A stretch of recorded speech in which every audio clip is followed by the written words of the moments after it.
स्वतंत्रता दिवस के 75वें वर्ष के उपलक्ष्य में आज से हर घर तिरंगा अभियान की शुरुआत हो गई है। प्रधानमंत्री नरेंद्र मोदी ने लोगों के उत्साह की सराहना की है। हर घर तिरंगा अभियान के तहत पूरे देश भर में 20 करोड़ से ज्यादा तिरंगा फहराने का लक्ष्य रखा गया है। 22 जुलाई 2022 को इसके लिए सरकार ने तिरंगा फहराने के नियमों में भी कई अहम बदलाव किए हैं। अब रात में भी झंडा फहराया जा सकेगा। इसके अलावा मशीन से बने और पॉलिएस्टर से बने झंडे को भी लोग फहरा सकेंगे। संशोधन के पहले केवल सूर्योदय से सूर्यास्त तक केवल हाथ से बना हुआ या काता हुआ ऊन, कपास या रेशमी खादी से बना झंडा ही फहराया जा सकता था।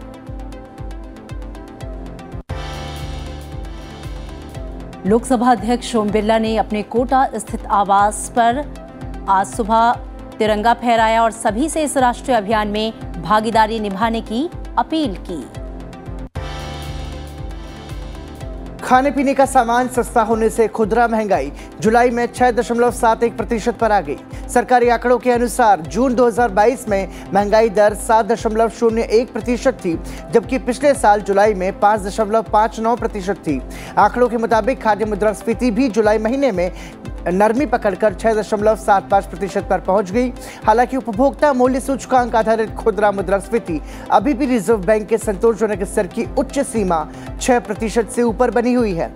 चालू वित्त वर्ष के पहले 3 महीने में खुदरा मुद्रास्फीति 7.0% से ऊपर ही रही है।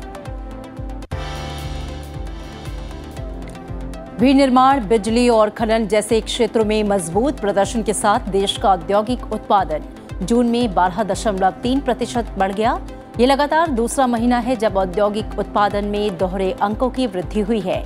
इस साल मई में आईआईपी 19.6% बढ़ा, जबकि अप्रैल में इसमें 6.7% की वृद्धि हुई। औद्योगिक उत्पादन जून 2021 में 13.8% बढ़ा। विनिर्माण क्षेत्र में इस साल जून में 12.5% की वृद्धि हुई। पिछले साल इसी महीने में ये 13.2% बढ़ा था। बिजली क्षेत्र की वृद्धि दर जून में 16.4% रही, जबकि जून 2021 में इसमें 8.3% की वृद्धि हुई। खनन क्षेत्र की वृद्धि दर जून महीने में 7.5% रही। एक साल पहले जून में इसमें 23.1% की वृद्धि दर्ज की गई थी। यात्री वाहनों की थोक बिक्री इस साल जुलाई में सालाना आधार पर 11% बढ़कर 2,93,865 इकाई पहुंच गई। पिछले साल जुलाई में डीलरों की कुल 2,64,442 यात्री वाहनों की आपूर्ति की गई थी।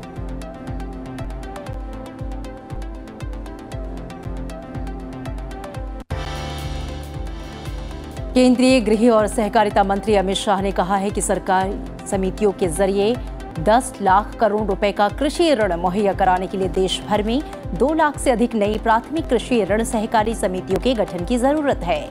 अमित शाह ने ग्रामीण सहकारी बैंकों के एक राष्ट्रीय सम्मेलन को संबोधित करते हुए कहा कि देश में फिलहाल 95,000 से अधिक पैक्स समितियां मौजूद हैं, लेकिन उनमें से करीब 63,000 समितियां ही सक्रिय रूप से काम कर रही हैं। उन्होंने कहा कि पैक्स समितियां कृषि क्षेत्र की कर्ज प्रणाली की आत्मा है, लिहाजा उनका सशक्तिकरण और विस्तार जरूरी है। रक्षा मंत्री राजनाथ सिंह ने स्वतंत्रता दिवस के उपलक्ष्य में आयोजित वीर गाथा प्रतियोगिता के सुपर 25 छात्रों को दिल्ली में सम्मानित किया। इस मौके पर उनके साथ केंद्रीय शिक्षा मंत्री धर्मेंद्र प्रधान भी मौजूद रहे। इस मौके पर राजनाथ सिंह ने कहा कि प्रतियोगिताओं के लिए आई छात्रों की प्रविष्टियों में उनकी रचनात्मकता, जोश और उत्साह परिलक्षित होता है। इसमें उन्होंने स्वतंत्रता सेनानियों के साहस और बलिदान को खूबसूरती से चित्रित किया है। रक्षा मंत्री ने राष्ट्र को नई ऊंचाइयों पर ले जाने के लिए छात्रों से वीरता और बुद्धिमत्ता के बीच संतुलन बनाने और एकजुट होकर काम करने का अनुरोध किया। वहीं केंद्रीय शिक्षा मंत्री धर्मेंद्र प्रधान ने कहा कि हमारे जवानों का शौर्य स्कूली पाठ्यक्रम में शामिल किया जाएगा। सरकार ने फोर्टिफाइड यानी कि अतिरिक्त पोषक तत्वों से युक्त चावल योजना के दूसरे चरण के तहत अप्रैल से अभी तक पीडीएस के जरिए करीब 6.83 लाख टन चावल का वितरण किया है। इस योजना की शुरुआत से अब तक राज्यों में लगभग 17.51 लाख टन फोर्टिफाइड चावल वितरित किया गया। योजना के पहले चरण जो है उसकी शुरुआत अक्टूबर 2021 में हुई थी, जिसके तहत एकीकृत बाल विकास सेवाओं और प्रधानमंत्री पोषण शक्ति निर्माण पीएम पोषण के माध्यम से फोर्टिफाइड चावल की आपूर्ति की गई थी। देश में कोविड के बढ़ते मामलों को देखते हुए केंद्रीय स्वास्थ्य मंत्रालय ने एहतियात बरतने की सलाह दी है। केंद्र ने राज्य सरकारों को दिशा निर्देश जारी किया है। केंद्र ने राज्यों से यह सुनिश्चित करने को कहा है कि स्वतंत्रता दिवस समारोह के लिए कोई बड़ी सभा नहीं हो और सभी लोग कोविड-19 के दिशा निर्देशों का पालन करें। भारत में एक दिन में कोविड-19 के 16,561 नए मामले सामने आए हैं। वहीं उपचाराधीन मरीजों की संख्या घटकर 1,23,535 हो गई है, जो कुल मामलों का 0.28% है। हास्य कलाकार राजू श्रीवास्तव को दिल का दौरा पड़ा है। उनकी हालत नाजुक बनी हुई है। पारिवारिक सूत्रों के अनुसार राजू श्रीवास्तव को पिछले 46 घंटों से होश नहीं आया। परिवार के अनुसार प्रधानमंत्री नरेंद्र मोदी ने राजू श्रीवास्तव की पत्नी शिखा को फोन कर उनके स्वास्थ्य के बारे में जानकारी ली और सहयोग की पेशकश की। 14 अगस्त को शनि ग्रह पृथ्वी के सर्वाधिक निकट होगा। आकाश के साफ होने पर पूरी रात चमकदार शनि बगैर टेलीस्कोप के ही नजर आएंगे। इस दौरान ये पृथ्वी का इतना निकट होगा कि साधारण टेलीस्कोप से इसके खूबसूरत छल्ले देखे जा सकेंगे।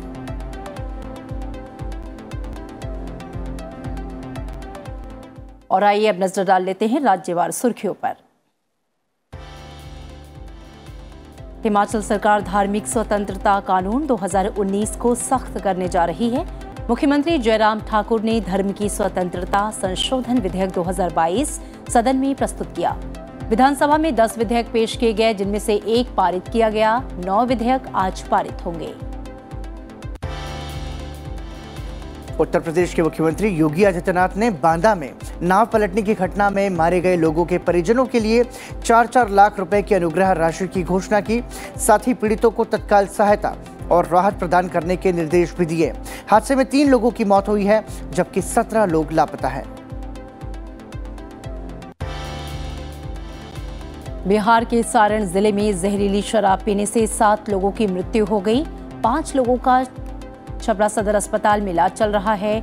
जिला प्रशासन ने शराब विक्रेता को पकड़ने के लिए तलाशी अभियान शुरू किया है। मुख्यमंत्री नीतीश कुमार ने कहा है कि जहरीली शराब बेचने वाले पर कड़ी कार्रवाई की जाएगी और किसी को भी बख्शा नहीं जाएगा। उत्तर प्रदेश पुलिस के आतंकवाद निरोधक दस्ते ने सहारनपुर से जैश-ए-मोहम्मद और अन्य संगठनों से जुड़े एक कथित आतंकवादी को गिरफ्तार किया। पुलिस का दावा है कि नदीम ने पूछताछ में यह स्वीकार किया है कि उसे जैश-ए-मोहम्मद के आतंकी ने नुपुर शर्मा की हत्या करने का जिम्मा दिया था। सुप्रीम कोर्ट ने नोएडा की एमरॉल्ड परियोजना से जुड़े सुपरटेक के 40 मंजिला ट्विन टावर को ढहाने के लिए 28 अगस्त की तारीख तय की। तकनीकी या मौसम संबंधी स्थिति में टावर को ढहाने की सीमा में 4 सितंबर तक ढील दी गई है।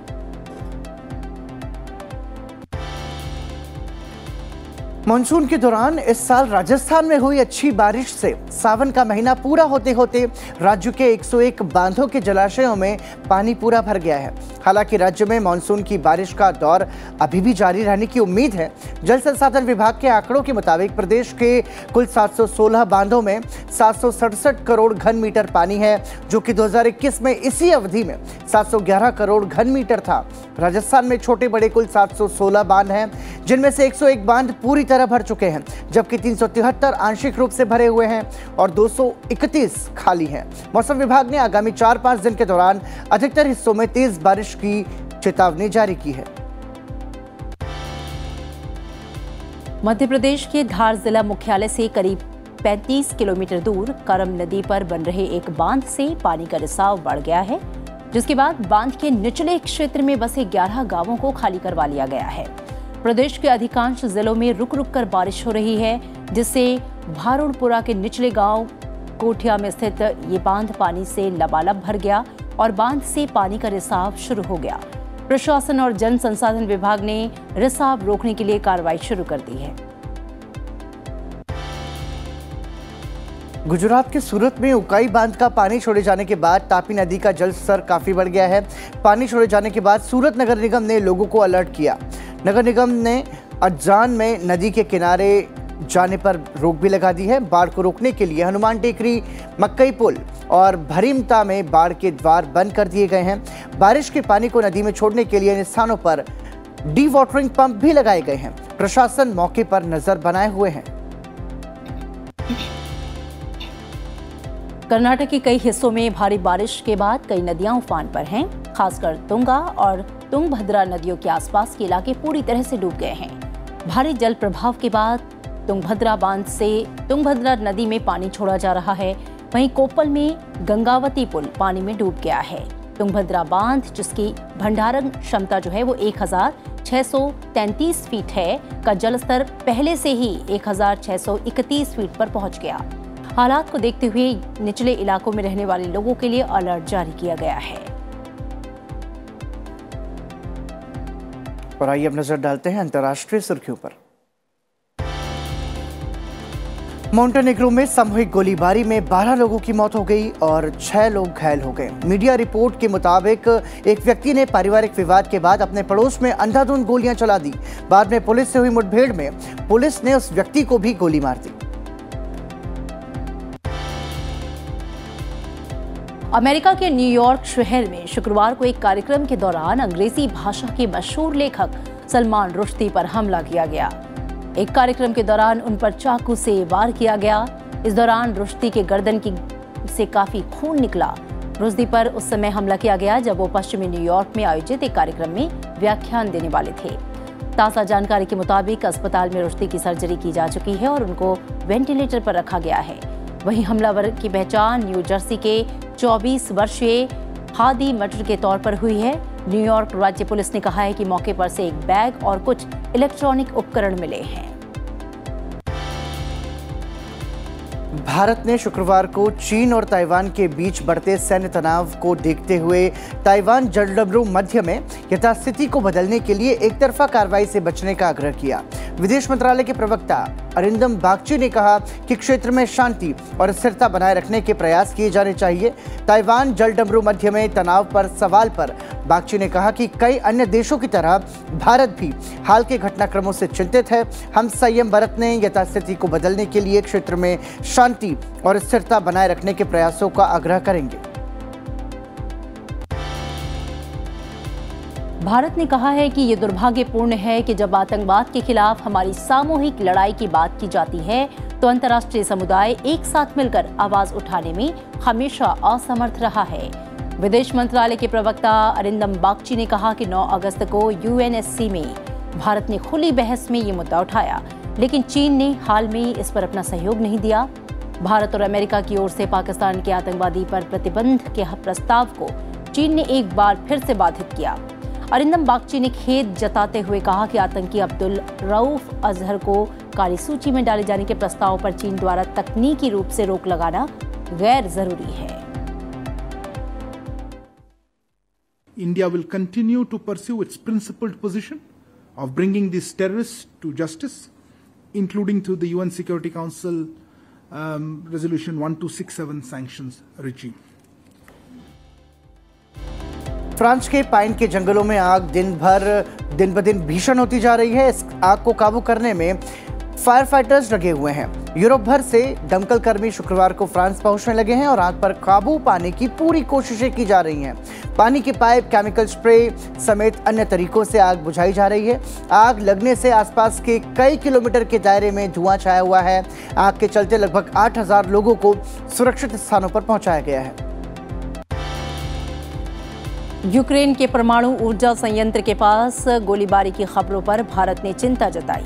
भारत ने यूक्रेन में जापोरिज्जिया परमाणु ऊर्जा संयंत्र के इस्तेमाल हो चुके ईंधन भंडारण केंद्र के पास गोलीबारी की खबरों को लेकर चिंता व्यक्त करते हुए कहा कि इसके नतीजे लोगों के लिए गंभीर हो सकते हैं। साथ ही नई दिल्ली ने परमाणु केंद्रों की सुरक्षा सुनिश्चित करने के लिए आपसी संयम बरतने का आह्वान किया।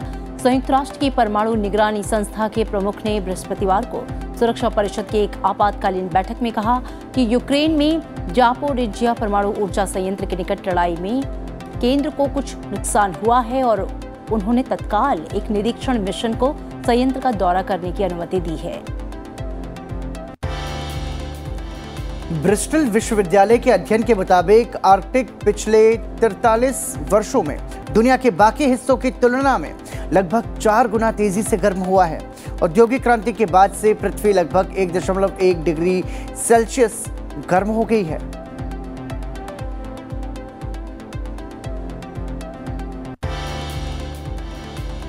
ब्रिटेन की अर्थव्यवस्था में जून तिमाही में एक बार फिर गिरावट आई। हालांकि यह गिरावट अनुमान से कम रही। राष्ट्रीय सांख्यिकी कार्यालय ने शुक्रवार को कहा कि ब्रिटेन का सकल घरेलू उत्पाद अप्रैल जून तिमाही में 0.1% घट गया, जबकि पिछली तिमाही में इसमें 0.8% की वृद्धि हुई थी। जून में सकल घरेलू उत्पाद में 0.6% की कमी हुई।